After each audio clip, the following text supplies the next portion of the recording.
Hello students, once again welcome back in my physics class. For class 11th I am going to explain the uniform circular motion. The topic from the chapter motion in a plane, right? Uniform circular motion. देखिए मैं इसको समझाने की कोशिश कर रहा हूं, पहले समझ लीजिए फिर बात करते हैं बाद में. This is a circular path. Design थोड़ा हो सकता है एग्जैक्ट सर्कुलर ना बना हो. That is for you to try to understand that this is circular, right?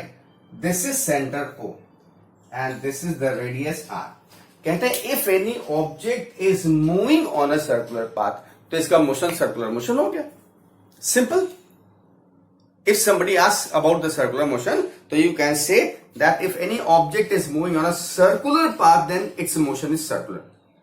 But when term uses uniform circular motion, then you can say if any object is moving on a circular path with constant speed, then its motion will be uniform circular motion. बात समझ में आ गया? ठीक है, तो इसको अपना दिमाग में लगाएगा कि uniform is constant speed. And why not velocity? Why not velocity? Uniform circular motion है क्या?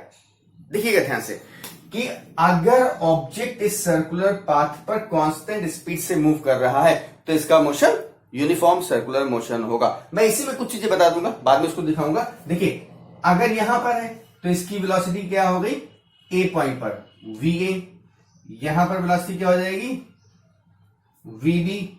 यहां पे वेलोसिटी क्या हो जाएगी? वीसी. वेलोसिटी क्या है? Velocity is the tangential at that point. तो आपको दिखाई क्या दे रहा है? विद कांस्टेंट स्पीड, मतलब 100 मीटर पर सेकेंड. 100 मीटर पर सेकेंड. 100 मीटर पर सेकेंड. मतलब at every point the magnitude of its motion is 100 meter per second, but the direction is changing continuously. ठीक है, तो यूनिफॉर्म सर्कुलर मोशन तो ठीक है कि if any object is moving on a circular path with constant speed then its motion is uniform circular motion. इसको लिख लीजिएगा, ठीक है. लेकिन उसमें क्या नई चीजें आ रही हैं आप ध्यान से देखिएगा. अगर हम यूनिफॉर्म सर्कुलर मोशन कहते हैं तो स्टूडेंट्स विद कांस्टेंट स्पीड, हम वहां पर कांस्टेंट वेलोसिटी नहीं कहेंगे. क्यों नहीं कहेंगे बताइए? Because of velocity is a vector quantity and it includes magnitude and direction both. और वेक्टर क्वांटिटी की एक खास बात होती है कि मैग्नीट्यूड या डायरेक्शन दोनों में से कोई भी एक चेंज होगा, पूरी क्वांटिटी चेंज हो जाएगी. ठीक है ना? मतलब 100 हर जगह 100 है, मैग्नीट्यूड कांस्टेंट है, लेकिन डायरेक्शन यहां पे ये है, यहां ये, यहां ये, यहां हर जगह डायरेक्शन चेंज हो रहा है ना, तो इसका मतलब वेलोसिटी चेंज हो रही है, राइट? इसलिए क्या हो रहा है? हम यूनिफॉर्म सर्कुलर मोशन में ये स्टेटमेंट नहीं दे सकते कि object is moving with constant velocity. We will say that object is moving on a circular path with constant speed. अगर हमने कांस्टेंट वेलोसिटी बोल दिया then this statement will be wrong. तो अच्छा, क्या इफेक्ट क्या होगा? अब अगर मैंने कहा डायरेक्शन चेंज हो रहा है, इसका मतलब वेलोसिटी चेंज हो रही है. और वेलोसिटी चेंज क्या करती है? एक्सेलरेशन प्रोड्यूस करती है. ठीक है, change in velocity produces an acceleration. तो इसका मतलब यूनिफॉर्म सर्कुलर मोशन में एक एक्सेलरेशन प्रोड्यूस होगा. किसकी वजह से?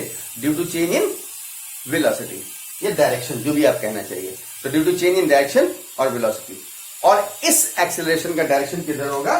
The direction of this acceleration will be always towards the center of the circular path, and this acceleration will be known as centripetal acceleration. और मैंने यहां पर डेफिनेशन पहले लिख दिया. क्या? If any object is moving on a circular path with constant speed, then due to continuous change in direction of motion, velocity changes and hence an acceleration produces. Direction of this acceleration is towards the center of the circular path.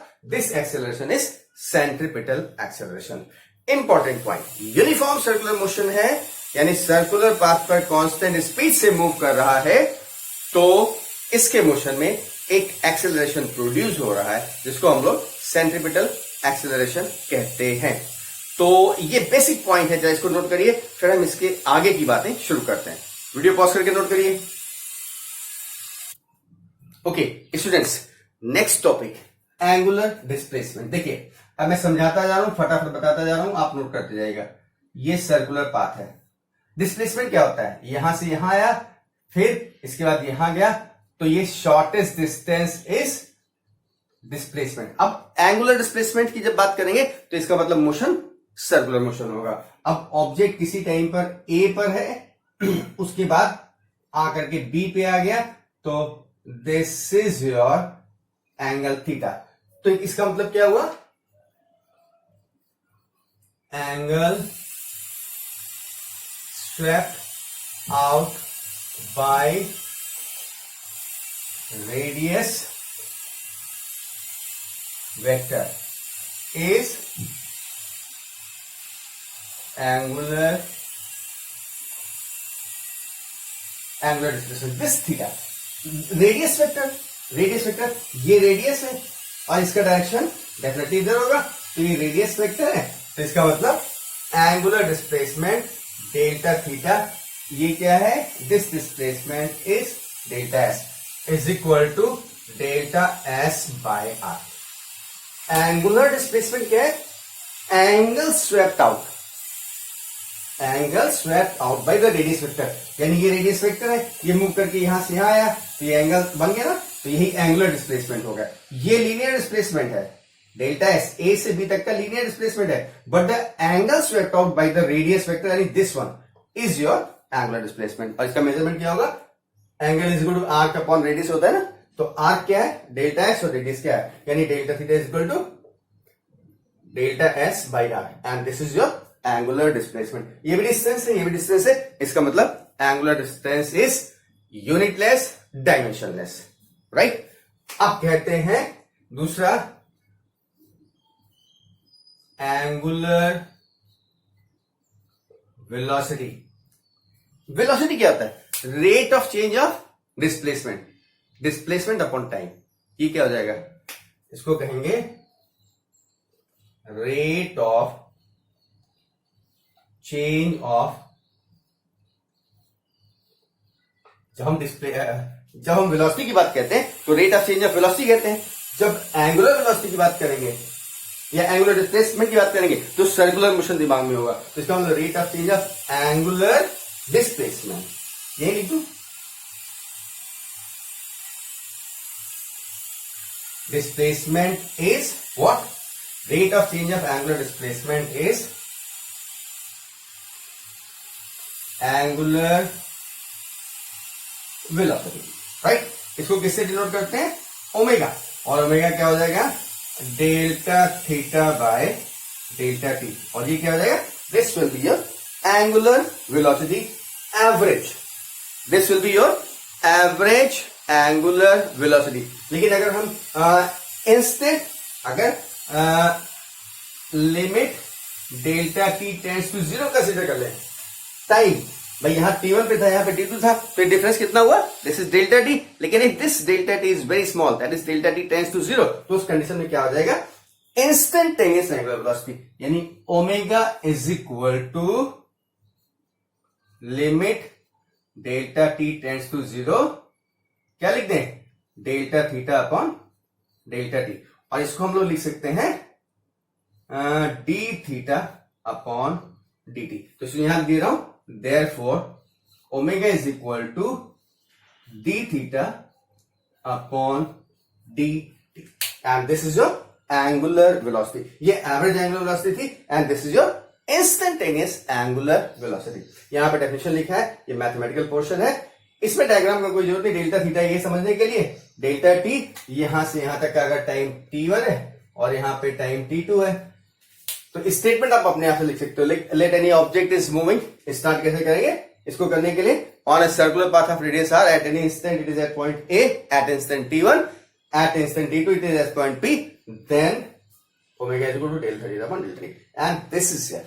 इसका unit होगा कुछ, इसका unit dimension होगा delta theta, radian per second. Unit क्या आ गया? Unit radian per second. तो angular velocity का unit क्या हुआ? Radian per second. डायमेंशन आप निकालेगा, ठीक है। तो अभी क्या करिए, वीडियो पॉज करिए, इसको नोट करिए, हम इसके आगे फिर चलते हैं। नोट करिए, नोट कर लिया। अब इसमें एक चीज और देखिए, यहां तक अगर आपने नोट कर लिया तो हम इसको हटा दे रहे हैं। एक चीज और देखने की कोशिश करिए कि जैसे मैंने अभी रिलेशन लिखा है omega is equal to D theta upon D T, angular displacement upon time. तो बाय द वे ये एक राउंड की बात करें, फॉर वन कंप्लीट, इसको हटा दे रहे हैं जो यहां लिखा हुआ है, for one complete round, D theta क्या हो जाएगा 2 पाई। भाई यहां से यहां आएगा पाई और यहां से यहां पाई, तो ये क्या हो जाएगा पूरा 2 पाई। एंड dt क्या हो जाएगा, एक राउंड कंप्लीट करने में जो टाइम लगता है उसको टाइम पीरियड कहते हैं, तो that is t। Therefore omega is equal to 2 pi by T. और आपको मालूम है but t is equal to 1 by n, time period and frequency यहां रख देंगे, तो omega is equal to 2 pi n, right. तो ये आपकी एंगुलर वेलोसिटी की वैल्यू है, इसको नोट कर लिए। फिर हम आगे चलते हैं। Okay students, now I am going to establish the relation between linear velocity and angular velocity. Linear velocity v, angular velocity omega, right? तो ध्यान रखिएगा v और ओमेगा के बीच में रिलेशन करना है। तो एंगुलर वेलोसिटी ओमेगा की बात कर रहे हैं, it means motion is circular. तो फिर एक सर्कुलर पाथ है जिसका रेडियस r है, उस पर कोई ऑब्जेक्ट मूव कर रहा है, किसी टाइम पर वो a पे है, डेल्टा टी टाइम के बाद b पे पहुंच जाएगा, तो इसका एंगुलर डिस्प्लेसमेंट क्या होगा डेल्टा थीटा, जिसकी वैल्यू होगी delta S by R. Yes, देखिए मैंने एक डायग्राम बना दिया है, statement relation between linear and angular velocity. Let an object is moving on a circular path of radius small r with angular velocity omega, in this time delta T it moves from point a to b। Therefore ये क्या हो जाएगा, delta theta is equal to delta S by are. Delta theta के angular displacement, right. अब क्या करते हैं, इसको दोनों तरफ डेल्टा टी से डिवाइड कर रहे हैं। क्या कर रहे हैं, dividing by delta T both side. तो delta theta by delta T 1 by R को कॉमन कर देते हैं, मतलब अलग कर देते हैं, और delta S by delta T कर देते हैं। ठीक है, अब ये एक्सप्रेशन हमारा आ गया। मैं इसको क्या कर रहा हूं, taking limit delta T tends to 0, मतलब टाइम बहुत छोटा ले लें, तो क्या होगा, क्या करेंगे, limit delta T both side, both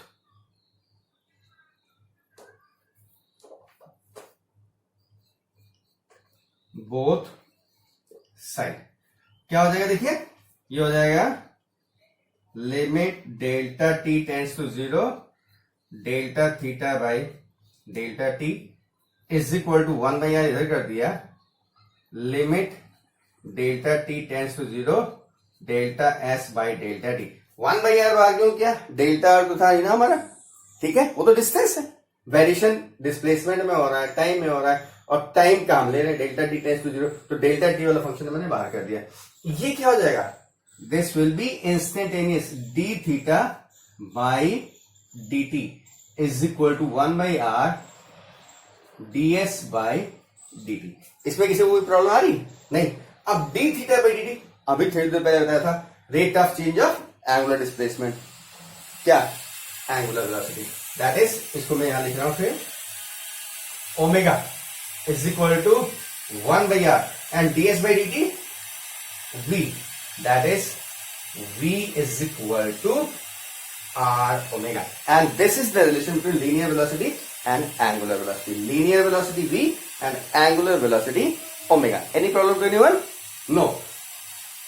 Velocity linear, angular, radius vector, सब वेक्टर है। तो if you want to write this in vector form, you will write v is equal to, क्योंकि सब वेक्टर है तो ये क्रॉस प्रोडक्ट होगा, तो velocity v is equal to angular velocity omega cross radius vector R. ये इसका vector form है। तो अभी एक काम करिए, इसको फटाक से नोट कर लिए, फिर हम इससे आगे का टॉपिक लेके चलते हैं। Yes, note down. नोट कर लिया? ये क्या है? Relation between linear velocity and angular velocity. मैं क्या कर रहा हूं अभी, क्या कर रहा हूं, देखिए मैं इसको हटा दे रहा हूं, केवल इस एक्सप्रेशन को। ठीक है, ये वेक्टर फॉर्म तो हो गया, आपका यहां लिख दे रहा हूं। इसको लिख सकते हैं v is equal to omega cross R. अब आप देखिए इसको क्या करते हैं, डिफरेंशिएटिंग बोथ साइड, दोनों तरफ डिफरेंशिएट कर दें तो क्या हो जाएगा, dv by dt is equal to R d omega by dt। अब dv बाई dt क्या है, rate of change of velocity, that is the a instantaneous acceleration. अगर डेल्टा होता तो एवरेज एक्सेलरेशन होता ना, this is instantaneous acceleration is equal to R, और ये क्या है, d omega upon dt, rate of change of angular velocity यानी एंगुलर एक्सेलरेशन, और इसको हम अल्फा से डिनोट करते हैं। तो ये क्या हो गया, ये टॉपिक तो मेरा था लीनियर एंड एंगुलर वेलोसिटी, अब लीनियर और एंगुलर एक्सेलरेशन में। तो इसको अगर हम वेक्टर फॉर्म में लिखेंगे तो vector a is equal to alpha cross R, और ये क्या है, relation between what, linear acceleration and angular acceleration. Linear and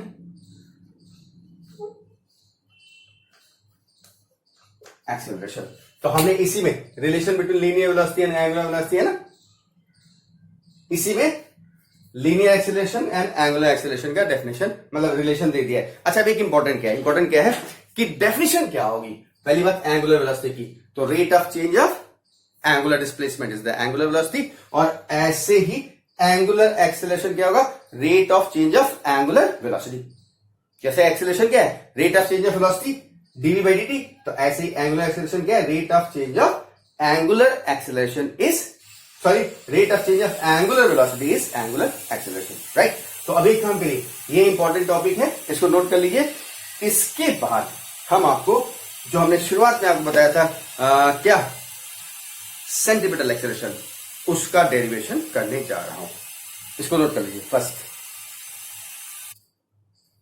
okay students, क्या कर रहा हूं, अब मैं सेंट्रीपिटल एक्सेलरेशन का एक्सप्रेशन डिराइव करने जा रहा हूं। शुरुआत में मैंने डेफिनेशन दे दी थी कि अगर कोई ऑब्जेक्ट सर्कुलर पाथ पर कांस्टेंट स्पीड से मूव कर रहा है, then due to continuous change in its velocity, that is the direction an acceleration produces, this acceleration is always directed towards the center and hence is centripetal acceleration, right? Now the expression, मान लीजिए एक object इसी circular path पे move कर रहा है, किसी instant ये A पर है और डेल्टा टी टाइम के बाद ये B पे आ जाता है, तो ऐसी कंडीशन में एंगुलर डिस्प्लेसमेंट कितना होगा, डेल्टा V।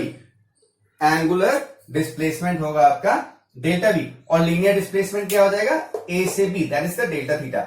A पर इसकी वेलोसिटी, लीनियर वेलोसिटी v1 है, और B पर वेलोसिटी v2 है, वेलोसिटी क्योंकि डायरेक्शन चेंज हो रहा है इसलिए, राइट। तो अब कहते हैं कि ये रेडियस r है, इसका सेंटर O है। अब दोनों वेलोसिटी को एक ही पॉइंट पे ले ले, तो मैंने क्या किया, v1 इधर v2 इधर, एक पॉइंट P ले लिया जिसपे v1 और v2 को ले लिया, तो वेक्टर एनालिसिस बताती है कि qr will be delta v। और अगर हम इस ट्रायंगल OAB और PQR को देखेंगे तो दोनों सिमिलर होंगे। तो देखिए मैंने स्टेटमेंट क्या लिखा हुआ, let an object is moving on a circular path of radius r and center O, radius r, center O, in time delta t it moves from A to B where its velocities are v1 and v2 respectively as shown in the figure, taking velocity v1 and v2 at the same point। ये आ गया ना, ये मैंने diagram से समझा दिया, statement लिख दिया ताकि इसी से आप नोट्स बना लीजिएगा पॉज करके। अब कहते हैं from figure it is clear that, मैं लिख पहले इसलिए देता हूं कि टाइम ज्यादा ना लगे हमारा, है ना, मैं समझाने में ज्यादा टाइम वेस्ट करूंगा, वेस्ट नहीं invest, right. It is clear that triangle OAB and triangle PQR are similar.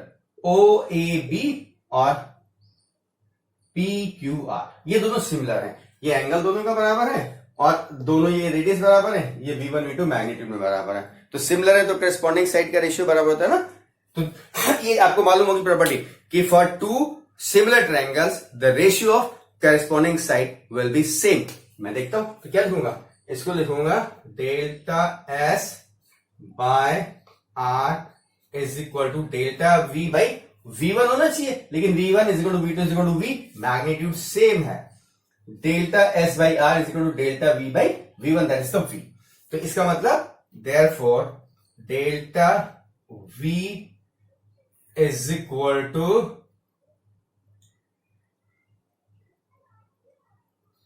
V by R into delta S, cross multiply किया, अरेंज किया है, तो delta V is equal to delta S by R into V। ठीक है, अब क्या करते हैं, दोनों तरफ डेल्टा T से डिवाइड कर देते हैं।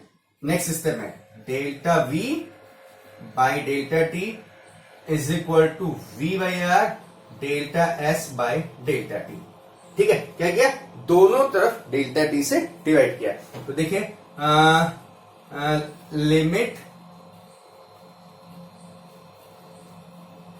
टेकिंग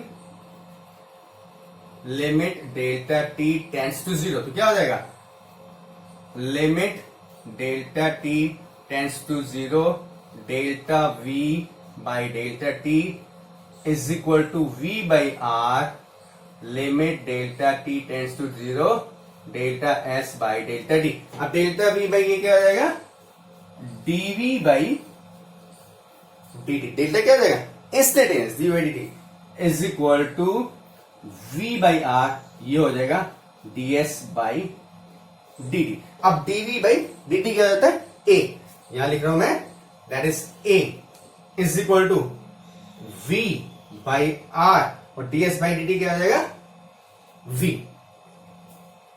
इंस्टेंटेनियस वेलोसिटी, यानी A is equal to V square by R and this is centripetal acceleration. ये A हमारा सेंट्रीपिटल एक्सेलरेशन है और इसका डायरेक्शन किधर होगा, टूवर्ड्स द सेंटर। मैं पहले ही आपको ये बता चुका हूं। अच्छा देखिए, A V की जगह R ओमेगा, अभी मैंने रिलेशन लिखा था V equal to R omega, तो R ओमेगा अपॉन R ये स्क्वायर कर देंगे, यानी R square omega square by R, एक R कैंसिल हो जाएगा, तो टू R ओमेगा स्क्वायर। ये भी सेंट्रीपिटल एक्सेलरेशन का फॉर्मूला हो गया। ठीक है, अब ओमेगा को 2 पाई n रख दो, तो क्या हो जाएगा, R और 2 पाई n होल स्क्वायर, यानी A is equal to 4 pi square n square R।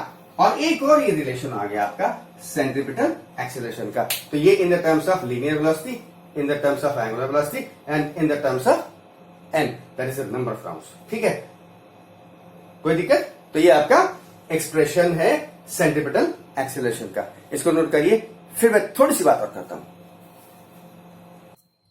अच्छा स्टूडेंट्स, हमने आपको सेंट्रीपिटल एक्सेलरेशन बता दिया, वो कब होता था, यूनिफॉर्म मोशन में। लेकिन अगर नॉन यूनिफॉर्म मोशन में मूव कर रहा है तो सर्कुलर मोशन की वजह से सेंट्रीपिटल एक्सेलरेशन AR, या AR को हम लोग AC भी कह सकते हैं, सेंट्रीपिटल एक्सेलरेशन। और दूसरा वेलोसिटी में चेंज, मैग्नीट्यूड में चेंज होने की वजह से टेंजेंशियल एक्सेलरेशन भी प्रोड्यूस होगा। तो इसका मतलब नॉन यूनिफॉर्म सर्कुलर मोशन में सेंट्रीपिटल एक्सेलरेशन के साथ साथ टेंजेंशियल एक्सेलरेशन भी प्रोड्यूस होगा, और इसलिए उस कंडीशन में रिजल्टेंट एक्सेलरेशन A की वैल्यू क्या हो जाएगी, A is equal to under root AR square plus AT square.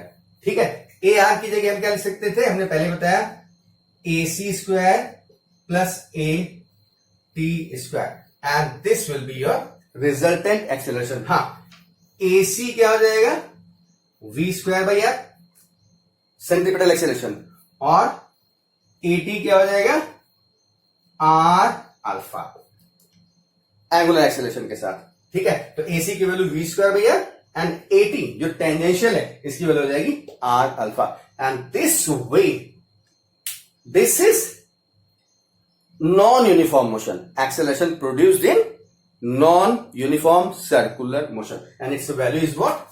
This is the value. AC की वैल्यू क्या है और AT की वैल्यू क्या है? So please note it down and try to solve numericals with the help of these relations. And this is over and all about this chapter, motion in a plane. Thank you. God bless you. One important advice for you: please prepare the notes with the help of video. Thank you.